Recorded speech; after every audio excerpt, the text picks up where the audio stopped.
A gente segue falando dos impactos da redução da escala de trabalho para o setor produtivo, para os transportes. Já há cálculos que falam em aumento de tarifa de ônibus em até 8% com essas mudanças. Conversamos agora com Vander Costa, presidente da Confederação Nacional do Transporte. Uma ótima tarde a você, Vander. Seja bem-vindo ao Money News, primeira edição.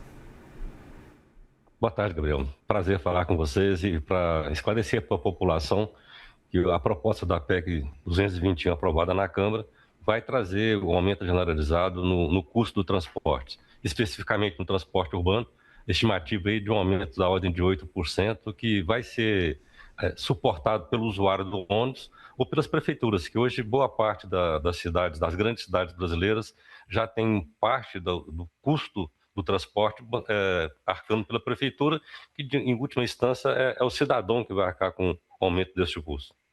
Eu queria entender justamente isso, porque os contratos de transporte, em especial urbano, são controlados, são contratos com preço regulado. Por exemplo, os reajustes, eles têm que ser feitos no aniversário do contrato muitas vezes, eles têm de atender, por exemplo, ao aumento do custo do transporte. Como é que seria este encarecimento e como que a população ou o Estado sentiriam os efeitos da 6 por 1 terminando no Brasil? Tem duas alternativas. Ou você aumenta o preço da tarifa, não obrigatoriamente da passagem, porque aqui em Brasília, por exemplo, a tarifa, boa parte dela, 80% é bancada pelo Estado, ou vai aumentar a passagem. A outra alternativa seria reduzir a quantidade de viagens, fazendo com que o intervalo entre um ônibus e outros seja maior, que também prejudica a população. Então, o aumento, a redução da jornada, principalmente a redução da jornada de 44 para 40, vai implicar necessariamente no aumento de custo para a população, seja aumento da passagem em si, seja aumentando o valor pago pelo governo, que vai tirar dinheiro de outras áreas, como a saúde, para poder custear o transporte público. Pelo que eu entendi, a redução da jornada de 44 para 40 é o principal, talvez, entrave, o principal ponto de risco.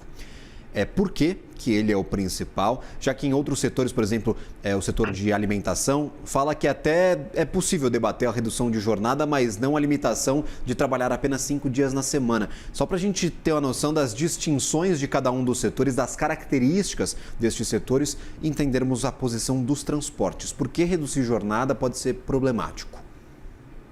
É que reduzir a jornada, o motorista hoje ele trabalha, por regra, 44 horas. Se eu tirar 4 horas, vou ter que colocar mais motorista ou vou ter que pagar hora extra.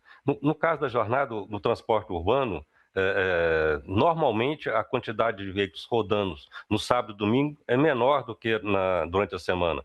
Então chega a ser a metade. Então é um problema você alterar para 5 por 2, mas o que mais aumenta o custo efetivamente é a redução de 44 para 40, porque naturalmente no sábado e domingo você tem menos ônibus rodando, tem menos pessoas procurando transporte urbano, então dá para poder fazer uma escala que permita isso já. Muitas das empresas já trabalham em 5 por 2 com 44 semanais, mas a redução de 44 para 40, essa sim vai demandar mais mão de obra. A gente tem dificuldade na contratação de motorista, está faltando motorista e isso vai implicar no aumento de custos. A mão de obra no transporte urbano é o índice que tem mais pesa na planilha de custos.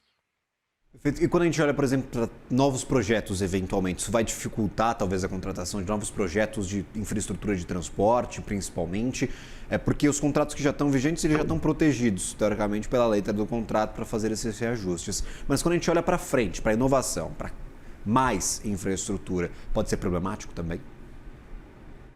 Vai ficar mais caro, sem dúvida. Se a gente tiver mais estrutura, a gente pode reduzir o impacto se tivesse um transporte público de massas. Se, por exemplo, colocar novas linhas de metrô para poder puxar. Se é um operador de metrô, ele leva muito mais passageiros que um motorista de ônibus. Mas isso é projeto que você tem que lançar o projeto para implementar, vai durar 5, 10 anos. A gente está pensando que essa lei, a previsão de entrar em 60 dias. Eu não consigo mudar a estrutura do transporte em 2 meses. O prazo é muito curto. A gente pode optar também por ônibus maiores. Já vê rodando os ônibus com 2 compartimentos que levam o dobro de passageiros. Mas tudo isso demanda, além do investimento no veículo, uma infraestrutura de transporte, um corredor específico, para poder agilizar. E é um trabalho que está sendo feito, a gente tem defendido o transporte em grandes massas, mas que demanda tempo, não consegue mudar a situação em 60 dias como quer que entre em vigor a PEC. Por isso que a gente defende o debate também,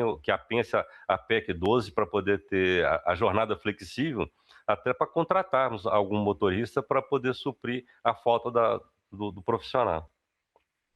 Agradeço o Vander Costa por conversar conosco nesta tarde, vamos dizer assim, começou agora, a tardezinha, então ainda dá para se confundir. Ele é presidente da Confederação Nacional do Transporte. Até uma próxima, meu caro. Obrigado por atender o nosso convite. Eu que agradeço, estão sempre à disposição. Valeu.